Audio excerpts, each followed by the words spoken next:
Hello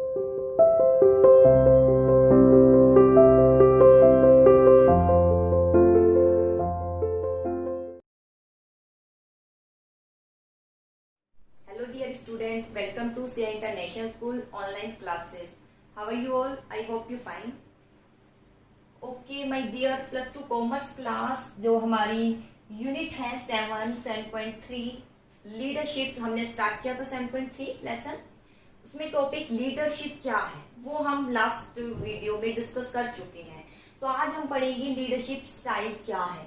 means leader तो है, उसकी स्टाइल क्या है, किस किस तरीके से लीडर बनते हैं, ठीक है, क्या स्टाइल अपनाते हैं। तो देखिए लीडरशिप स्टाइल क्या है। First of all leadership style में आता है ऑटोक्रेटिक लीडरशिप स्टाइल, सेकंड आता है democratic leadership style and third आता है लेजी फेयर लीडरशिप स्टाइल। ठीक है, अब फर्स्ट आता है ऑटोक्रेटिक लीडरशिप स्टाइल क्या है। ऑटोक्रेटिक लीडरशिप स्टाइल, ऑटोक्रेटिक आपने वर्ड सुना होगा एसएस में आपकी। ऑटोक्रेटिक लीडरशिप स्टाइल यानी जनतांत्रिक बोलते हैं, इसमें ये केंद्र अपने पास रख लेते हैं, वो ऑटोक्रेटिक, जहां स्वतंत्रता नहीं होती उसे कहते हैं हम ऑटोक्रेटिक। ऑटोक्रेटिक लीडरशिप स्टाइल क्या है देखिए, it is known as leader center style.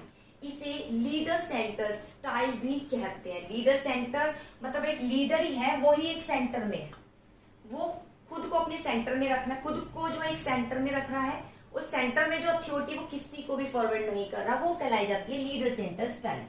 इसमें क्या होता है, लीडर के all the authority centred in his hand. इसके अंतर्गत जो लीडर होता है सारी अथॉरिटी अपने हाथों में रखता है and the employ have to perform the work as per his order. और जो एम्प्लॉय होते हैं have to perform the work as per his order, वो वही कार्य करते हैं जो उनका लीडर कहता है, लीडर के ऑर्डर के अकॉर्डिंग।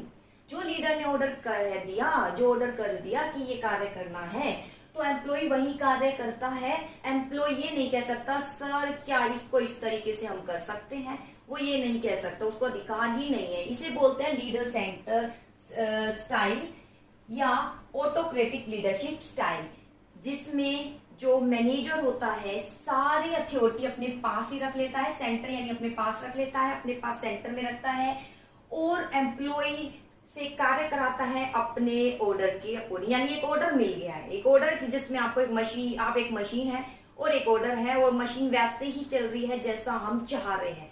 इस तरीके से कार्य किया जाता है कि एम्प्लॉय को एक मशीन समझ लिया जाता है एक तरीके से, वो कुछ कह नहीं सकते, उनकी मानी नहीं जाएगी। अब आता है लीडर डजंट डिसेंट्रलाइज अथॉरिटी। इसके अंतर्गत लीडर क्या नहीं करता, डिसेंट्रलाइज यानी सौंपता नहीं है। क्या नहीं सौंपता, अथॉरिटी नहीं सौंपता। क्यों नहीं सौंपता, कुछ रीजन भी तो होगा क्यों नहीं सौंपता। For fear of losing his importance, यानी अपना इम्पोर्टेंस जो उसको एक पद की गरिमा है कहीं वो खत्म नहीं हो जाए, किसी और को उसका इम्पोर्टेंस नहीं मिल जाए, इसलिए वो अथॉरिटी सौंपता ही नहीं है। वो अपनी अथॉरिटी इसलिए नहीं सौंपता है ताकि व्यक्ति अगर सीख जाएंगे तो उसकी इम्पोर्टेंस नहीं रह जाएगा।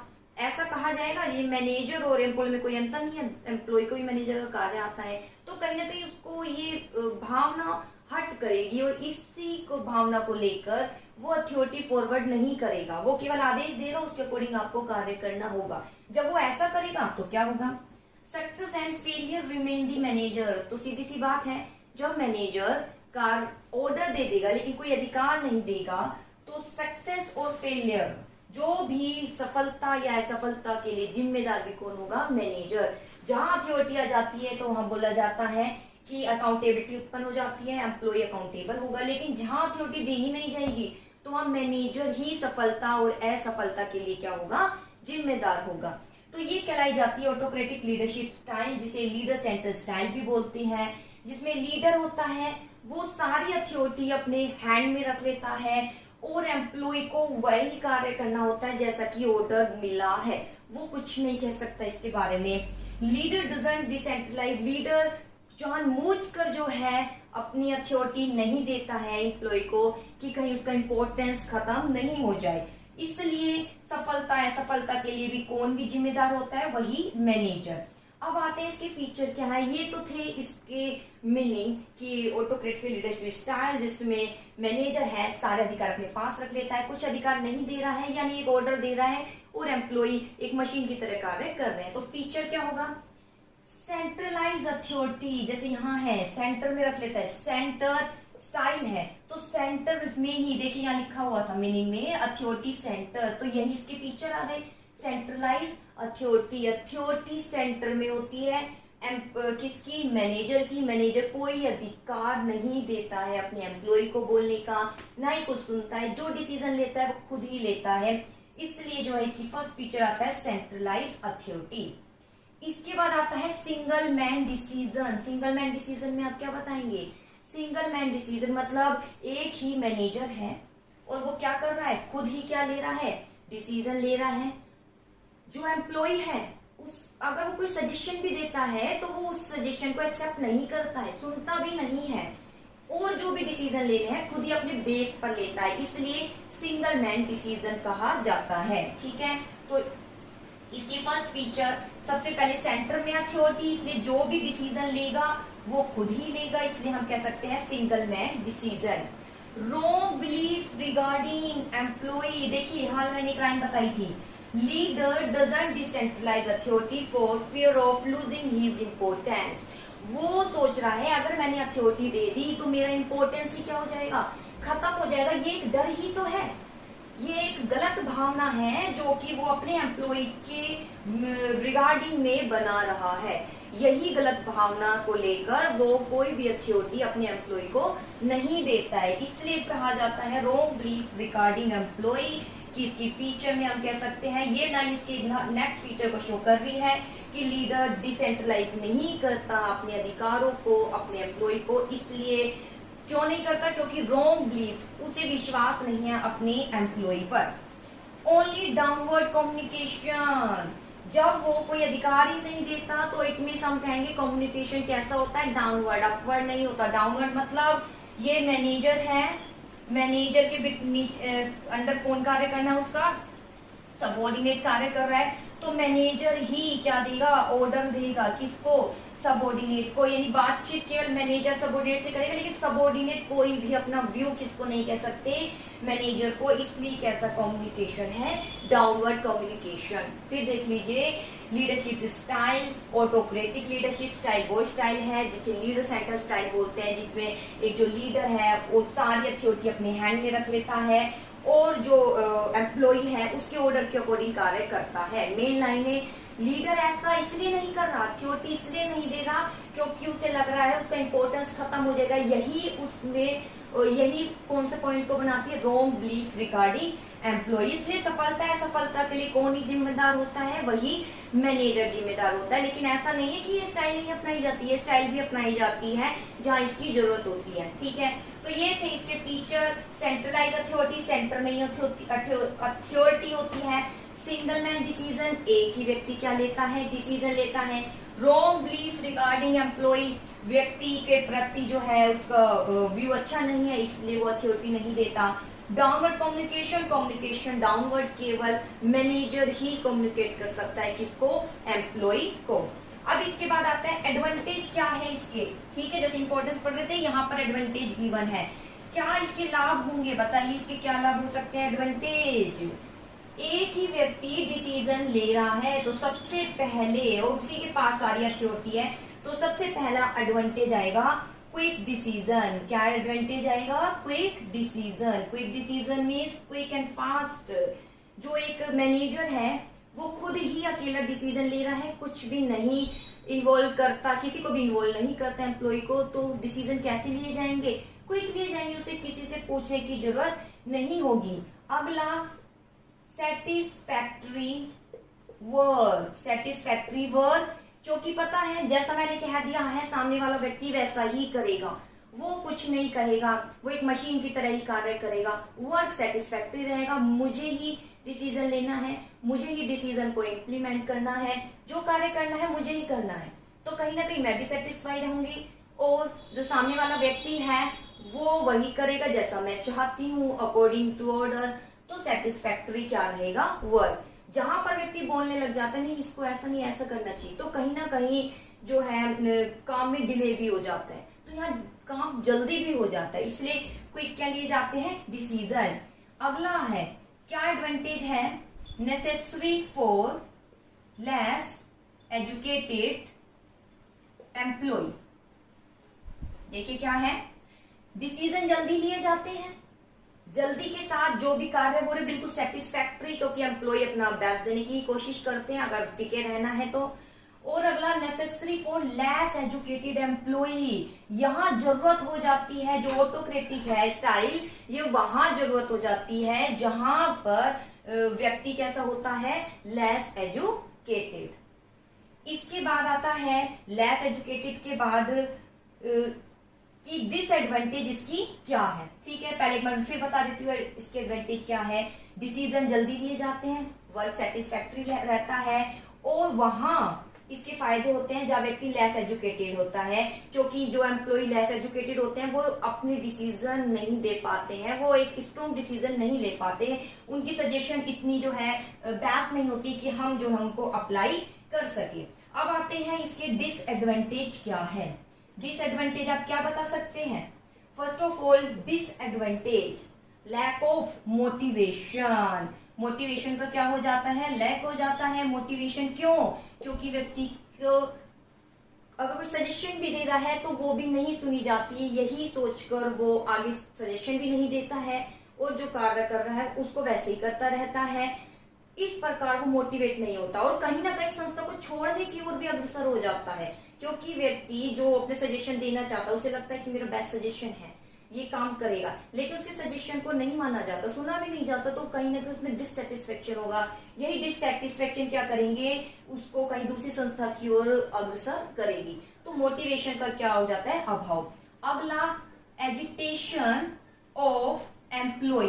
जो एम्प्लॉय है क्या करने लग जाते हैं, विरोध करने लग जाते हैं। एम्प्लॉय क्या करने लग जाते हैं, विरोध। विरोध क्यों करने लग जाते हैं, क्योंकि एजिटेशन मीन्स विरोध, कुछ नहीं सुना जा रहा है, कठपुतली की तरह कार्य कर रहे हैं, जैसा मैनेजर चाह रहा है वैसा कर रहे हैं। इस प्रकार ये भावना उनमें कहीं ना कहीं डिससेटिस्फेक्शन उत्पन्न कर देती है, यही डिमोटिवेट हो जाते हैं। जहां डिमोटिवेट हो जाते हैं व्यक्ति क्या करने लग जाते हैं, एजिटेशन यानी विरोध करने लग जाते हैं। सेकेंड पॉइंट के बाद थर्ड पॉइंट आता है possibility of partiality. Possibility of partiality means disadvantage हम बता रहे थे कि अगर ये स्टाइल लागू की जाए तो क्या इसके गुण दोष अवगुण होंगे। अवगुण सबसे पहले व्यक्ति का जब सुना ही नहीं जाएगा तो वो डिमोटिवेट हो जाएगा। सेकंड, जब वो डिमोटिवेट हो जाएगा, डिससेटिस्फेक्शन उसके अंतर्गत रहेगा, तो वो एजिटेशन विरोध करेगा। इसके अलावा उसके विरोध करने का और भी क्या रीजन हो सकता है, पॉसिबिलिटी ऑफ पार्शियलिटी, कि मैनेजर है तो हो सकता है वो पार्शियलिटी करे। पार्शियलिटी कैसे, कि उसका उसके अंतर्गत काम करने वाले सबॉर्डिनेट है, हो सकता है कि कोई एम्प्लॉय उसको ज्यादा ही नियर है, तो वो क्या करेगा, जो ज्यादा नियर है, जो ज्यादा उसका फेवरेट है, उसको तो कम हार्ड वर्क देगा, और जो फेवरेट नहीं है उसको हार्ड वर्क देगा। तो कहीं ना कहीं क्या उत्पन्न हो जाएगी, पार्शियलिटी की भावना उत्पन्न हो जाएगी, क्योंकि जिसको हार्ड वर्क दे रहा है क्योंकि उसका फेवरेट नहीं है, उसके वैल्यू को भी नहीं समझ रहा है, तो वो कहीं ना कहीं डिससेटिस्फाई हो जाएगा, वो क्या करेगा, आंदोलन करेगा, और यहाँ पार्शियलिटी की भावना उत्पन्न हो जाएगी। ठीक है, तो ये थे डिसएडवांटेज। अब आते हैं सुटेबिलिटी क्या है, कहाँ सुटेबल होता है यह मेथड। यह वहां सुटेबल होता है जहां पर जो मैनेजर है, कहाँ सुटेबल होता है, जहां मैनेजर क्या होते हैं, काफी नॉलेजफुल होते हैं। हाई क्या होते हैं, नॉलेजफुल, उनमें काफी नॉलेज होती है, तब ये सुटेबल होता है लागू करना लीडरशिप स्टाइल।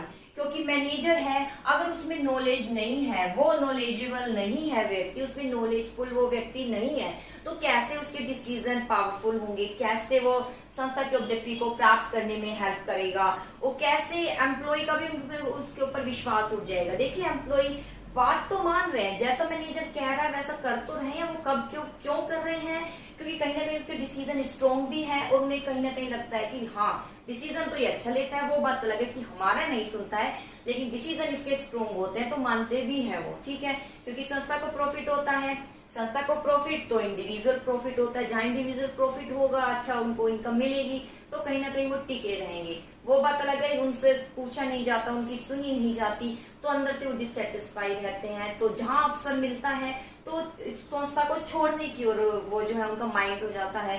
इसलिए सुटेबिलिटी देखिए वहां सुटेबल होगा जहां एक मैनेजर है खुद ही डिसीजन ले रहा है, तो उसके अंतर्गत काफी नॉलेज है, तो सुटेबल होगा।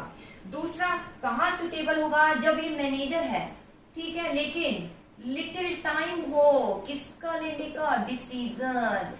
अगर डिसीजन हमें तुरंत लेने हैं, डिसीजन तुरंत लेने हैं, तो कौन सी लीडरशिप स्टाइल अपनाएंगे हम, ऑटोक्रेटिक लीडरशिप स्टाइल। कौन सी, ऑटोक्रेटिक लीडरशिप स्टाइल। ध्यान दीजिएगा, एमसीक्यू में भी आ सकते हैं। जहां डिसीजन जल्दी लेने हैं तो वहां पर आप कौन से अपना सकते हैं कि बिना किसी पूछ के, मतलब किसी को इन्वॉल्व किए अगर आपको डिसीजन लेने हो, बहुत ही जल्दी लेने हैं, तो यहाँ पर ऑटोक्रेटिक बेस्ट रहेगा, क्योंकि बहुत ही लिमिटेड टाइम होता है डिसीजन लेने का, बहुत ही जल्दी डिसीजन ले जाते। क्यों, इन्वॉल्वमेंट है ही, लेने वाला अकेला है। जब अकेला व्यक्ति खुद डिसीजन लेगा तो वो जल्दी ले पाएगा। इसके अलावा कहाँ ज्यादा सुटेबल होता है, वहां सुटेबल होते हैं जहां जो एम्प्लॉय है या आप कह सकते हैं सबॉर्डिनेट है, क्या होते हैं, अनएक्सपीरियंस। क्या होते हैं, अनएक्सपीरियंस। यदि व्यक्ति अनएक्सपीरियंस है, सपोर्ट व्यक्ति कौन से, सबॉर्डिनेट, अनएक्सपीरियंस, उन्हें एक्सपीरियंस नहीं है, तो उनसे हम जब हम डिसीजन लेंगे तो उनको इन्वॉल्व नहीं कर सकते, क्योंकि उनके डिसीजन इतने बेस्ट नहीं होते, उनके जो सजेशन होती है इतने स्ट्रॉन्ग होती नहीं है, क्योंकि वो अनएक्सपीरियंस होते हैं। जहां सबॉर्डिनेट एक्सपीरियंस है वहां सुटेबल नहीं होता ऑटोक्रेटिक। वहां जहां अनएक्सपीरियंस कोऑर्डिनेट होता है तो वहां सुटेबल नहीं होता कि हम उनसे जो है सजेशन ले और उसको लागू करें। तो ऑटोक्रेटिक वहां बेटर होगा जहां पे सबॉर्डिनेट अनएक्सपीरियंस होगा। इसके अलावा कहाँ सुटेबल होगा, जहां सबॉर्डिनेट क्या होंगे, जहां सबॉर्डिनेट क्या होंगे, अनएजुकेटेड। जहां सबॉर्डिनेट क्या होंगे, अनएजुकेटेड। अगर सबॉर्डिनेट अनएजुकेटेड है तो ये मेथड सुटेबल होगा, क्योंकि अनएजुकेटेड है और अनएजुकेटेड डिसीजन तो नहीं ले सकते अच्छे, जो कि एक मैनेजरियल लेवल पर लिए जाते हैं। इसलिए क्या बेटर होता है, ऑटोक्रेटिक लीडरशिप स्टाइल। जैसे कि लेबर होते हैं, मजदूर जो होते हैं, आप देखते हो सड़कें बनाते हैं, ये तो ये क्या डिसीजन लेंगे, इनसे थोड़ी ना हम डिसीजन के एक्सपेक्टेशन कर सकते हैं। और ये अनएजुकेटेड होते हैं, इनसे हम जो कहते हैं वैसा कार्य कर देते हैं, ठीक है। तो ये सुटेबिलिटी थी। कहाँ सुटेबल होता है, जहां पर मैनेजर को काफी नॉलेज होता है। और कहाँ सुटेबल होता है, जहाँ काफी लिटिल टाइम, काफी कम टाइम में ही डिसीजन लेने होते हैं, वहां सुटेबल होता है। जहाँ सबॉर्डिनेट अनएक्सपीरियंस है, हम उनसे सजेशन नहीं ले सकते, उनको इन्वॉल्व नहीं कर सकते। जहाँ अनएक्सपीरियंस नहीं, अनएजुकेटेड है, तो वहां भी हम इनको शामिल नहीं कर सकते, वहां ये सुटेबल होता है। तो ये था ऑटोक्रेटिक लीडरशिप स्टाइल, ठीक है।